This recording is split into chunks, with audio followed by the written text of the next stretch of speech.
আমাদের ডক্টর ইউনূস সাহেব প্রধান উপদেষ্টা আমিরাতের শেখকে টেলিফোন করে যে সমস্ত ছাত্ররা গত আন্দোলনের সময় মিছিল করে জেলে ছিল উনি ওনাদেরকে মুক্তির ব্যবস্থা করে দিয়েছেন। সৌদি আরবের রিয়াদে কিছু করেছে। আমি পররাষ্ট্র উপদেষ্টাকে বলেছি আপনি ফোন করে দেন এদেরকে ছেড়ে দেওয়ার জন্য। মালয়েশিয়ায় আমাদের শ্রমিকরা যেতে বাধা ছিল। মালয়েশিয়ার প্রধানমন্ত্রী আনোয়ার ইব্রাহিম একদিনের জন্য ঢাকায় এসেছিলেন এবং উনিও বলে দিয়েছেন ওদেরকে আমরা আবার মালয়েশিয়া পাঠাবো। 3 মাস হতে যাচ্ছে আমরা দায়িত্ব নিয়েছি। আলহামদুলিল্লাহ সরকারের রিজার্ভ অর্থনীতি আস্তে আস্তে ভালোর দিকে যাচ্ছে এবং এই যে ডলারে আমাদের পাওনা দিতে হয় 3 মাসের ভিতরে আমরা রিজার্ভে হাত না দিয়ে সরকারের আয় থেকে বিদেশি দেনা পরিশোধ করেছি। তো আমাদের সময় কম, আমরা নির্বাচনের দিকে এগিয়ে যাচ্ছি এবং যারা ভোট পাবে আপনারা ভোট দিতে পারবেন। যথাসময়ে নির্বাচন হবে, আপনাদের প্রার্থী যিনি নির্বাচিত হবেন ওনাদের কাছে ক্ষমতা দিয়ে আমরা বিদায় নেব। ইতিমধ্যে আমার মন্ত্রণালয়ে আমি আলহামদুলিল্লাহ বাইতুল মুকাররমের একজন খতিব দিয়েছি, ওয়াইসি ফিকহ একাডেমির একজন যোগ্য মুফতি দিয়েছি এবং আল মুআসসাসা আদ-দিয়ানা তুরস্কের ওনার উচ্চ পর্যায়ের প্রতিনিধিরা আমার কাছে এসেছিলেন। পৃথিবীর 159টা দেশে তারা কাজ করেন। তারা আন্তর্জাতিক ইসলামী বিশ্ববিদ্যালয়ের ছাত্রদের বৃত্তি দেন। বেশি ভালো ছাত্রকে তুরস্কে নিয়ে যান। আমি ওখানে শিক্ষক থাকাকালীনও দেখেছি, কক্সবাজার ইন্টারন্যাশনাল ইউনিভার্সিটিতেও তারা দেন। আমি তাদেরকে প্রস্তাব করেছি আলিয়া লাইনের ছাত্ররা সুযোগ পাচ্ছে, কলেজ বিশ্ববিদ্যালয়ের ছাত্ররা সুযোগ পাচ্ছে। কমে মাদ্রাসার ভিতরেও খুব মেধাবী জৈয়দ জহিন ফতিন ছাত্র আছেন যাদেরকে আপনারা বৃত্তি দিলে তারা একটু ভালোভাবে লেখাপড়া করতে পারবে। উনি রাজি হয়েছেন এবং আরও ভালো ছাত্র হলে একেবারে ক্লাস 9 লেভেল থেকে শুরু করে উপর পর্যন্ত ওনারা নিয়ে যাবেন, তুরস্কে নিয়ে যাবেন। তুরস্কের বিভিন্ন মাদ্রাসা আছে।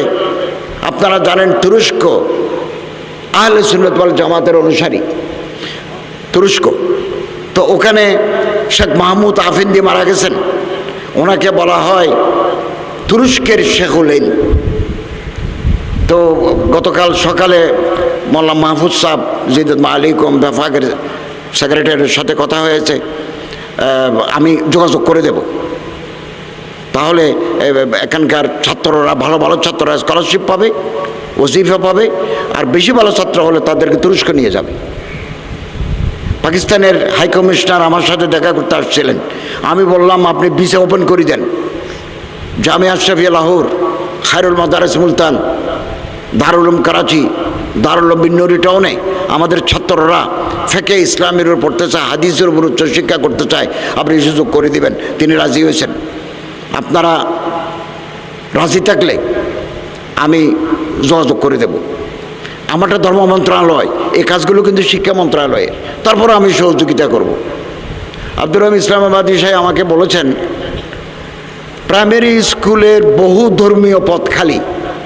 আমি গতকাল মন্ত্রিসভার বৈঠক করে শিক্ষামন্ত্রীর সাথে বসছিলাম। আমি ওনাকে বলেছি হাইয়াতুল উলিয়ার সনদ গভর্নমেন্টে দিয়েছে, কিন্তু এটার ফিল্ডে কার্যকারিতা নাই। হাজার হাজার প্রাইমারি স্কুলের শিক্ষকের পদ ধর্ম পড়াচ্ছে অন্য ধর্মের মানুষেরা। তিনি রাজি হয়েছেন। প্রাইমারি স্কুল, মাধ্যমিক স্কুল, এমনকি কলেজেও যদি দারাসাতুল ইসলামী আল আরবির পোস্ট থাকে, হাইয়াতুল উলিয়া থেকে সনদি আফতা লোকেরা পড়তে পারবে।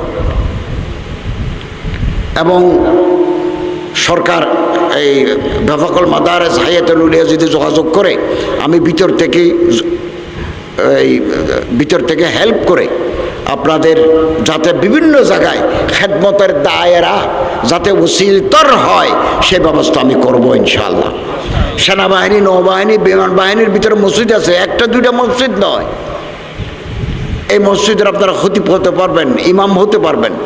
আপনার মুসল্লি, আপনার সামিন হবে বাংলাদেশ সেনাবাহিনীর অফিসার, বিমান বাহিনীর অফিসার, নৌবাহিনীর অফিসার। তাদেরকে যদি হক কথা বলা যায় তাদের দিল নরম হয়ে যাবে।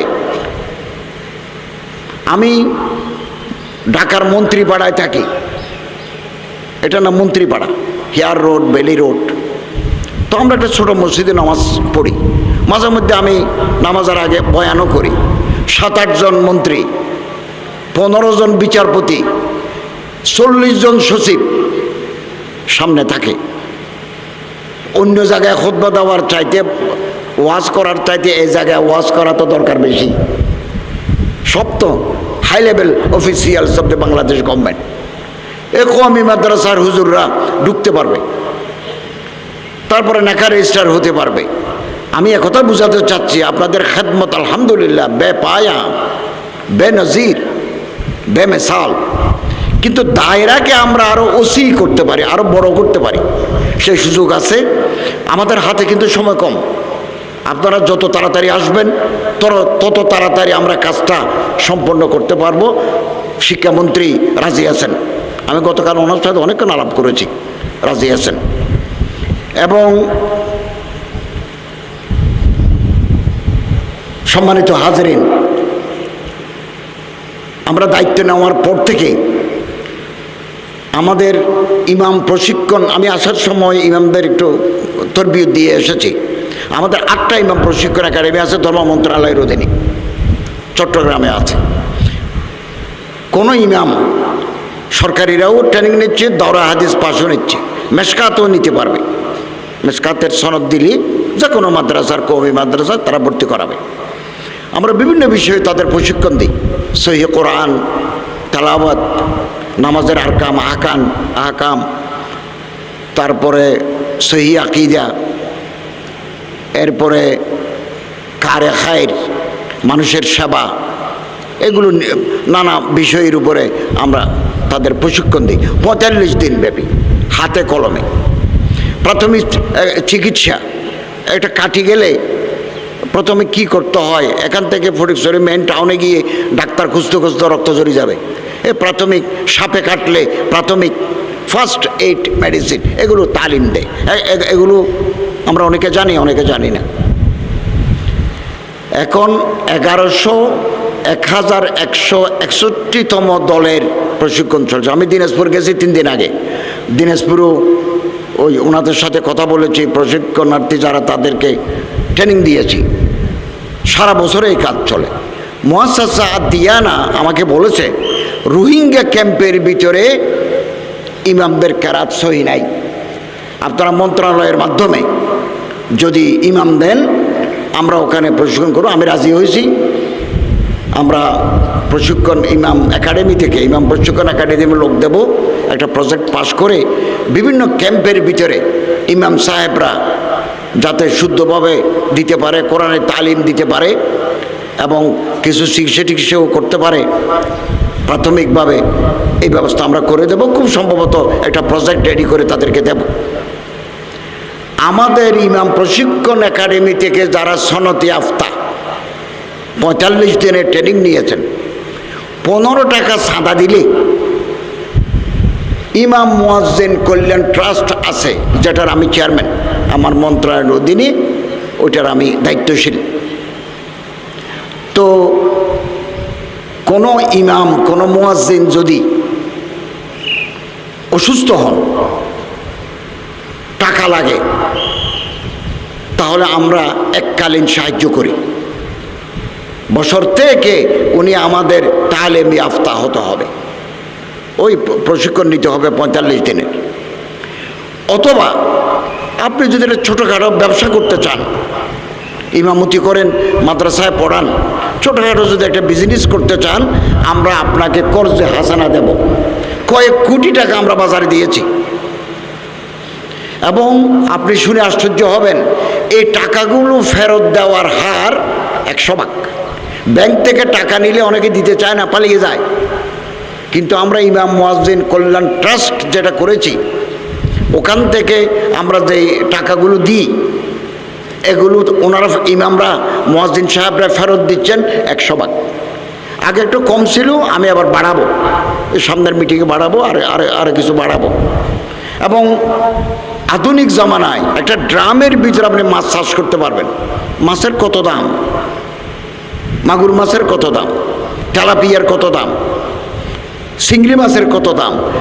একটা আধুনিক পদ্ধতি বেরিয়েছে, একটা ড্রামের ভিতরে আপনি মাছ দিবেন এবং ওষুধ দিবেন, আপনি 6 মাসের ভিতরে পুরো ড্রাম ভর্তি মাছ বিক্রি করতে পারবেন।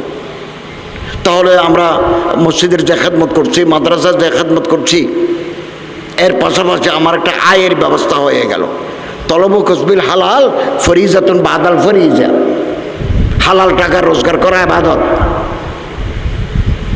রাসূল করিম সাল্লাল্লাহু আলাইহি ওয়াসাল্লাম বলেন, তিসাতুল আশর মিনার রিজকাত তিজারা, টাকা পয়সা রোজগারের যত পথ আছে 10টা পথের ভিতরে 9টা পথ হচ্ছে ব্যবসা।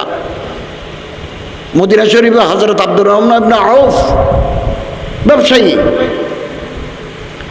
তো টাকা থাকলে ইসলামের খেদমত করা যায়। বাবুনগর মাদ্রাসায় এখন 3 তলা আছে, 4 তলা করে দিতে পারবেন টাকা থাকলে। হযরত আব্দুর রহমান ইবনে আউফ গজওয়ায়ে তবুকে কি সাহায্য করেছেন কিতাবে আছে। হযরত ওসমান রাদিয়াল্লাহু তাআলা আনহু সোনা আনি আল্লাহ রসুলের কোলে ঢালি দিলেন। গনি সিরিয়া থেকে মাল আনতেন হযরত ওসমান, মাদররা ওসমান বাদাল ইয়ম, আল্লাহ রসুল বলছেন। অতএব এই ইমাম সাহেবরা, মুয়াজ্জিন সাহেবরা, ওলামা সাহেবানরা এলমে দ্বীনের খেদমত। আমি দেওবনে গেছি, করাচি দারুল উলুম গেছি, সাহারানপুরে গেছি, নাদোয়ায় গেছি।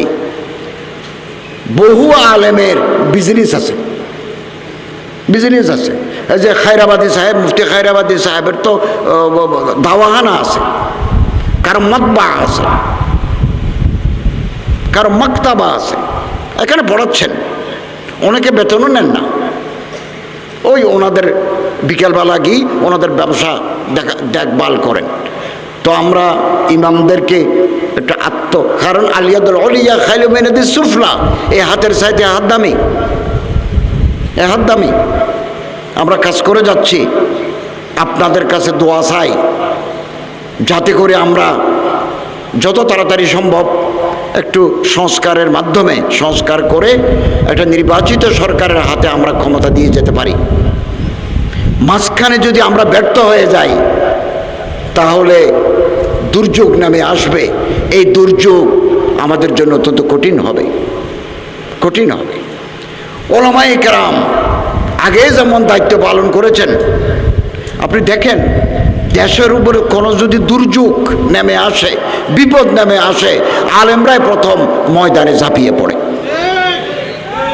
রোহিঙ্গারা আসলো, অবাক করা কথা, আলেমরা, ইমামরা, মুহাদ্দিসিনরা ট্রাকে ট্রাকে করে খাবার কক্সবাজারে নিয়ে গেছে। 2019 সালে যখন কোভিড আসছে, বাবা মারা গেলে ছেলে বাবার লাশ ধরে নাই। এই সময় ওলামায়ে কেরাম, মাদ্রাসার ছাত্ররা পুলিশের সাথে যোগাযোগ করে লাশ কাঁধে নিয়ে কবরস্থানে দাফন করে আসছে, এখনো করে যাচ্ছে। অতএব জনগণের সাথে ওলামায়ে কেরামদের কানেক্টিভিটি, সম্পৃক্ততা অত্যন্ত বেশি। জনগণ আলেমদের কথা শুনে, এটা আমাদের ঐতিহ্য। এই ঐতিহ্যকে আমরা লালন করব, এই তো ঐতিহ্যকে আমরা ধরব। জনগণকে সাথে নিয়ে এই সমস্ত মাদ্রাসায় সরকারি টাকা নাই, কেবল জনগণের সহযোগিতা, আল্লাহ তাআলার রহমতের উপরে সমস্ত মাদ্রাসা টিকে আছে। মাঝে মধ্যে মাদ্রাসার উপর বিপদ আসে, ওলামায়ে কেরামদের উপর বিপদ আসে। বিপদ দেখে ভয় পেলে আমাদের চলবে না, এগুলো চলবে, আসবে। কিন্তু এগুলো যত আসে আলেমদের মর্যাদা, মাদ্রাসার মর্যাদা তত বেশি হয়ে যায়। আল্লামা ইকবাল বলেন, বাদে মুখালিফ সে ন ঘবরাই ওকাব, ইয়ে তো চলতি হে তুঝে উঁচা উড়ানে কে লিয়ে। নিচে যখন তুফান হয়, বাতাস চলে, ঈগল পাখি উপরে উঠে যায়, ঈগল পাখি উপরে উঠে। ইয়ে তো চলতি হে তুঝে উঁচা উড়ানে কে লিয়ে। পরিশেষে আমি ছাত্র ভাইদেরকে বলবো, বড় হন, হজরত থানবীর মতো, হজরত শেখুল ইসলাম হোসেন আহমদ মাদারির মতো, মনাজর হাসান গিলানির মতো, শিবির আহমদ উসমানির মতো, আল্লামা তকি উসমানির মতো, আল্লামা হারুন সাহেব বাবনগরীর মতো, হজরত আল্লামা মুহিবুল্লাহ সাহেব দামদ জালাল শফকাতের মতো বড় হতে হবে আমাদের। মৌলানা জোনায়েদ বাবনগরী সাহেবের মতো বড় হতে হবে আমাদের, বেমেসাল মুহাদ্দিস হজরত মুফতি মাহমুদ হাসানের মতো, জিদ মালিকুমের মতো।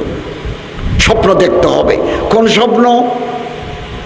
যে স্বপ্ন দেখলে ফজরের নামাজ পড়তে পারি না, ঘুমে থাকি যাই, এই স্বপ্ন নয়। যে স্বপ্ন আমারে ঘুমাতে দেয় না, এমন স্বপ্ন দেখি যে স্বপ্ন আমারে ঘুমাতে দেয় না। ওমাই ইয়াতাহাইয়াব সুউদাল জিবাল ইয়াইশু আবাদাদ দাহারি বাইনাল হুফরি।